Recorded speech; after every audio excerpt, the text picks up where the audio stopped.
Hello class, এখন আমি class 3 থেকে আমাদের পরিবেশ নামক বইয়ের যে পঞ্চ ইন্দ্রিয়ের ধারণা রয়েছে সেই টপিকটির ওপর ডেমো ভিডিও তৈরি করছি। আর তার স্কিল হচ্ছে শিক্ষার্থীকে প্রশ্ন করতে উৎসাহী করার দক্ষতা। This is requested video. Thanks to you and everyone. চলুন শুরু করি ভিডিও। হ্যালো ক্লাস, তোমরা সবাই কি করছো? বসো বসো, শান্ত হয়ে বসো, আর দুষ্টুমি করতে হবে না। তোমরা সবাই ভালো আছো তো? হ্যাঁ, আমিও ভালো আছি। প্রত্যেক দিন আমরা যেমন নতুন নতুন বিষয় নিয়ে শিখি, আজও তেমন একটা নতুন বিষয় নিয়ে শিখব। অভিনয়ও করব, তোমাদের খুব মজা হবে। এই ক্লাসটি করতে খুব ভালো লাগবে। আচ্ছা, এবার বলো তো, তোমরা যে এত চিৎকার করছো, আমাদের তো কানে বাজছে, তাই না? পাশের স্টাফরুম থেকে শোনা যাচ্ছে। তো এই যে আমরা শুনতে পাচ্ছি, এই যে তোমরা চিৎকার করছো, এগুলো আমাদের পঞ্চ ইন্দ্রিয়ের মধ্যে হয়। পঞ্চ ইন্দ্রিয় কথার মানে বোঝো? পঞ্চ ইন্দ্রিয়ের মাধ্যমে আমরা শুনতে পাই। এই যে আমি তোমাদের ক্লাস করাচ্ছি, তোমরা বোর্ড দেখছো, তোমরা দেখতে পাচ্ছ। এই যে তোমরা দুপুরে খাবার খেলে, মুখ দিয়ে খাবার খেলে, জিভে তার স্বাদ গ্রহণ করলে, এছাড়া এই যে তোমরা নিঃশ্বাস নিচ্ছ প্রত্যেক মুহূর্তে। তো এই বিষয়টি তোমাদের কি কিছু বোঝা গেল? আমি এতক্ষণ কি বললাম? কিচ্ছু বুঝতে পারলে না, তাই তো? আচ্ছা, আমি এই বিষয়টি তোমাদের সুন্দরভাবে বুঝিয়ে দিচ্ছি। তার আগে তোমরা শান্ত হয়ে বসো। আমি তোমাদের দুটো দলে ভাগ করে দিচ্ছি। তোমরা গ্রুপ এ, তোমরা গ্রুপ বি। কেমন? এখন আমি তোমাদের কিছু জিনিস দেখাচ্ছি। তার আগে তোমরা 5 জন উঠে এসো তো আমার কাছে। উঠে এসেছো? হ্যাঁ, রাম, শ্যাম, যদু, মধু, রাধারানী। বাহ, খুব ভালো। তোমরা এসে পরপর এখানে দাঁড়িয়েছো। এখন আমি তোমাদের কিছু লজেন্স দেবো, কিছু চকলেট দেবো। তোমরা সেই চকলেটগুলো খেয়ে দেখো তো খেতে কীরকম লাগে। হ্যাঁ, আচ্ছা নাও। সবাইকে দেওয়া হয়েছে। তোমরা পরপর 5 জন দাঁড়িয়ে আছো। এবার আমি তোমাদেরকে কিছু প্রশ্ন করব। আমি যেমন প্রশ্ন করব তোমরা উত্তর দেবে, আর তোমরা যারা বসে আছো তারাও উত্তর দেবে। তো এই বিষয়টি তোমাদের সামনে উপস্থাপন করার আগে একটি তো নাম রয়েছে এই পাঠের। তো পাঠের নামটা আমরা চটপট ঘোষণা করে নিই। তোমরা তোমাদের বইটি বের করো। আমাদের পরিবেশ বইয়ে দেখো কি লেখা আছে। পঞ্চ ইন্দ্রিয়ের ধারণা, যেটা এখন আমরা পড়তে চলেছি, তার নাম হচ্ছে পঞ্চ ইন্দ্রিয়ের ধারণা। তাহলে এতক্ষণ যে আমি পঞ্চ ইন্দ্রিয় বললাম, তোমরা তো কিচ্ছু বুঝতে পারলে না। তো প্রথমেই পঞ্চ ইন্দ্রিয়ের নামগুলো আমি লিখে দিচ্ছি যাতে তোমাদের বুঝতে সুবিধা হয়। দেখো, চোখ, কান, নাক, জিহ্বা এবং ত্বক। বোঝা গেল? এখন রাম, বলো তো, তুমি যে চকলেটটি খেয়ে নিলে, এই চকলেটটি কোথা দিয়ে খেলে? শরীরের কোন অংশ দিয়ে খেলে? মুখ দিয়ে খেয়েছো। হ্যাঁ, ঠিক বলেছো। এই যে তুমি মুখ দিয়ে খেলে, চকলেটের স্বাদ কেমন ছিল? খুব ভালো ছিল, খুব মিষ্টি ছিল। ও ম্যাঙ্গো ফ্লেভার ছিল। বাহ, রাম ভালো বুঝেছে। তো এই যে তুমি স্বাদ গ্রহণ করলে, এটি জিভ দিয়ে বোঝা যায়, জানো তো? জিভ, এই হচ্ছে আমাদের শরীরের জিভ অংশ। তো জিহ্বা দিয়ে আমরা কি করি? স্বাদ গ্রহণ করি। বোঝা গেল? এরপর শ্যাম, বলো, তুমি যে দেখলে আমি তোমাকে হাতে চকলেট দিলাম, তো সেই চকলেটটা তুমি হাত পেতে নিলে, তো কোন অংশ দিয়ে নিলে? হাত দিয়ে নিলে। হাতের ভেতর কি আছে জানো তো?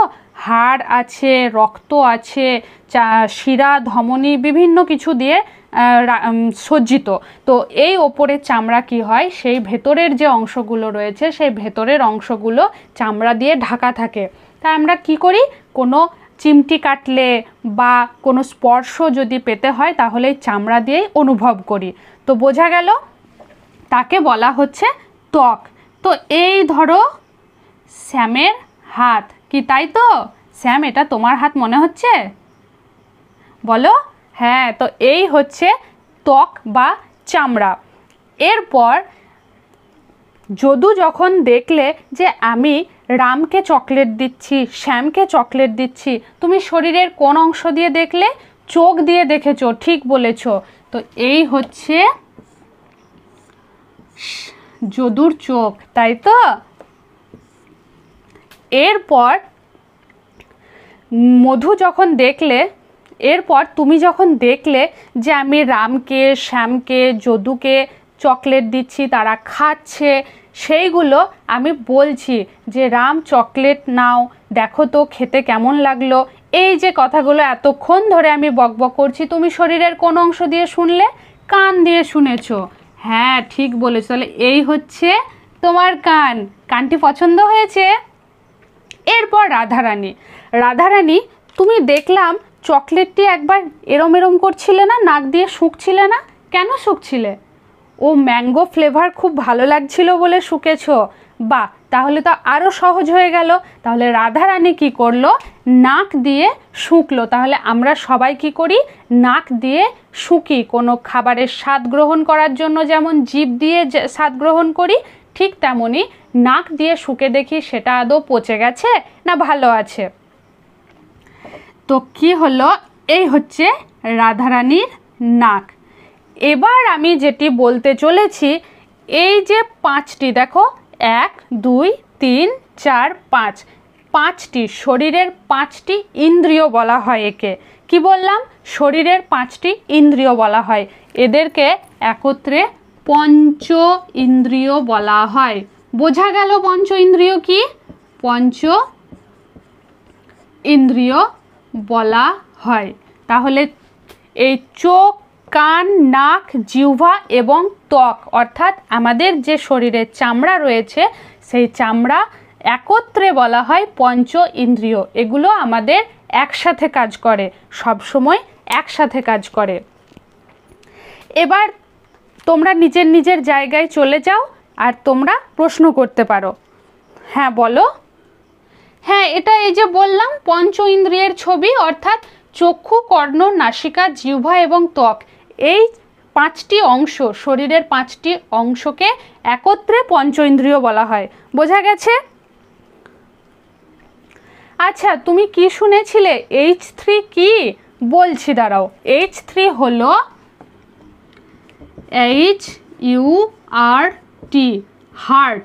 অর্থাৎ আমাদের শরীরে যে হার্ট রয়েছে সেটি হচ্ছে হৃদয়, যেখানে আমাদের বৃক্ক থাকে, এই হচ্ছে হার্ট।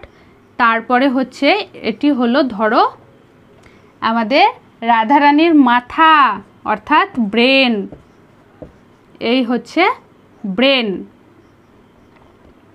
অর্থাৎ হেড, HEAD। ব্রেন কোথায় থাকে? মাথা কোথায় থাকে? এই যে মাথা, তাই না? হ্যাঁ, এই মাথা। তারপরে যেটি হচ্ছে হ্যান্ড, হাত, HAND। এখানে দেখো হার্ট অর্থাৎ হৃদয়, অর্থাৎ বুক, মাথা এবং হাত। যখন আমরা কোনো কাজ করতে গিয়ে শরীরের এই 3টি পার্ট একসঙ্গে ব্যবহার করে কোনো কাজ করি, তখন সেটাকে একত্রে বলা হয় H3। কি বললাম? তখন সেক্ষেত্রে বলা হয় H3। বোঝা গেল? হ্যাঁ, এরপর হ্যাঁ বলো, মধুমিতা বলো, তুমি কি বলছো? যে ত্বক এবং চামড়া এক কি না? হ্যাঁ, ত্বক এবং চামড়া অবশ্যই এক। তবে আমরা যখন চামড়া বলতে এই পুরো অংশ, এই যে আমি টেনে ধরছি ব্যথা করছে, তো চিমটালে যেরকম ব্যথা করে, যেটা অনুভব হচ্ছে, সেই পুরো এই শক্ত লেদার বলা হয় একে। তো এই পুরো অংশটাকে বলা হচ্ছে চামড়া। এখন ত্বক বলতে ঠিক কোন অংশটাকে বোঝানো হচ্ছে? চামড়ার ওপরে যে লোমকূপ দেখছি, যেখানে আমরা টাচ করছি, জাস্ট লোমকূপের ওপর টাচ করছি, সেই অংশকে বলা হয় ত্বক। তো ত্বক এবং চামড়া অবশ্যই এক। এরপর কি গ্রুপ এ থেকে তুমি কিছু বলবে? হ্যাঁ বলো। ও, চোখে আলো পড়লে চোখ বন্ধ হয়ে যায় কেন? খুব সুন্দর প্রশ্ন করেছো।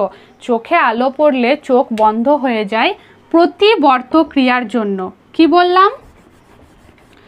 প্রতিবর্ত ক্রিয়া। তোমরা এই প্রশ্নের উত্তরগুলো খাতায় লিখে নাও। তো প্রতিবর্ত ক্রিয়ার জন্য চোখে হঠাৎ আলো পড়লে আমাদের চোখ আপনার থেকেই বন্ধ হয়ে যায়। পায়ে কাঁটা ফুটলে পা আপনার থেকেই সরে যায়, কোনোভাবে হাতে পিঁপড়ে কামড়ালে বা কোনো অংশে কাঁটা ফুটে গেলে আমরা আপনার থেকেই করে উঠি, তাই তো, ব্যথা অনুভব করি। তো এইগুলো হচ্ছে সেন্সিটিভ অর্গ্যান। তো প্রতিবর্ত ক্রিয়ার কারণে এটি হয়ে থাকে বাবা। হ্যাঁ, গ্রুপ বি থেকে তুমি কিছু বলবে, বলো যে গরমকালে ঘাম হয় কেন? খুব সুন্দর প্রশ্ন করেছো। গরমকালে আমাদের ঘাম হয় এই জন্য যে বাইরের আবহাওয়া উত্তপ্ত থাকে আর আমাদের বডির ভেতরে সব সময় গরম থাকে। তো বাইরের আবহাওয়া যখন অতিরিক্ত গরম হয়ে যায় তখন আমাদের শরীরের সাথে বাইরের আবহাওয়ার যে উত্তাপ সেটি ব্যালেন্স করার জন্য, সামঞ্জস্য বিধানের জন্য শরীরে লোমকূপ দিয়ে কিছু ঘাম জাতীয় তরল পদার্থ বের হয়, যেটাকেই আমরা ঘাম বলছি। কিছু জলীয় অংশ বের হয় যেটাকেই আমরা ঘাম বলছি। সেই ঘাম বেরিয়ে গেলে শরীরের এবং বাইরের আবহাওয়ার যে উত্তাপের ব্যালেন্স বা সামঞ্জস্য সেটি ভারসাম্য ঠিক থাকে। তো শরীরের ভারসাম্য ঠিক রাখতেই আমরা ঘেমে যাই। দেখবে অনেক সময় ছোটাছুটি করলে, খেলা করলে কি হয়, বেশি ঘেমে যায়। তো সেই ঘামের কোনো ক্ষতিকর প্রভাব নেই, তোমাদের কোনো দুশ্চিন্তার কারণ নেই, তোমরা অনায়াসে খেলা করতে পারো এবং ঘামতে পারো। ঘামলে শরীরের ইমিউনিটি বুস্টার হয়, ইমিউনিটি পাওয়ার বৃদ্ধি হয়। বোঝা গেল? হ্যাঁ, তুমি কিছু প্রশ্ন করবে? কান চুলকায় কেন? খুব ভালো প্রশ্ন করেছো। আমরা যখন জলে স্নান করি, সাঁতার কাটি, তখন কোনো কারণে জল ঢুকে গেলে কিংবা আমরা যে আশেপাশে খেলা করি ধুলো আমাদের কানের মধ্যে ঢুকে কোনো ময়লা জমে গেলে তখন সেখানে চিটচিটে এক প্রকার দ্রব্য তৈরি হয়।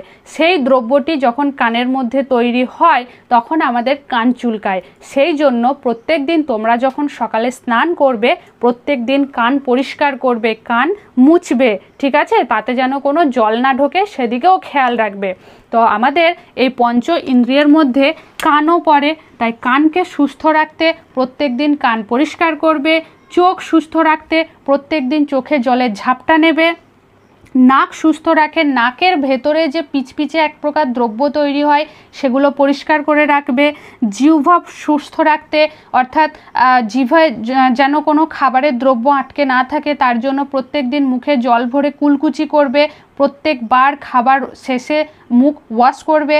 এছাড়া কি করবে, যে সকালবেলায় যখন ব্রাশ করো তখন জিভ টেনে পরিষ্কার করতে হয়, ছেলা দিয়ে জিভ টেনে পরিষ্কার করতে হয়, ঠিক আছে? এরপরে তাতে কি হবে, মুখে কোনো দুর্গন্ধ হবে না এবং মুখ পরিষ্কার থাকবে, দাঁতে পোকা লাগবে না, দুর্গন্ধ বেরোবে না, পরিষ্কার থাকবে। এরপর হচ্ছে ত্বক। ত্বক অর্থাৎ আমাদের যদি প্রত্যেক দিন সাবান মেখে তেল মেখে স্নান না করি তাহলে কি হয় জানো তো, বিভিন্ন রকম র্যাশ, চুলকানি বেরোয়, স্কিনের মধ্যে র্যাশ চুলকানি বেরোয়। তো এইগুলো যাতে না হয় তার জন্য তোমরা প্রত্যেক দিন নিজের শরীরে যত্ন নেবে, কেমন? তাহলে আজ এতটুকুই।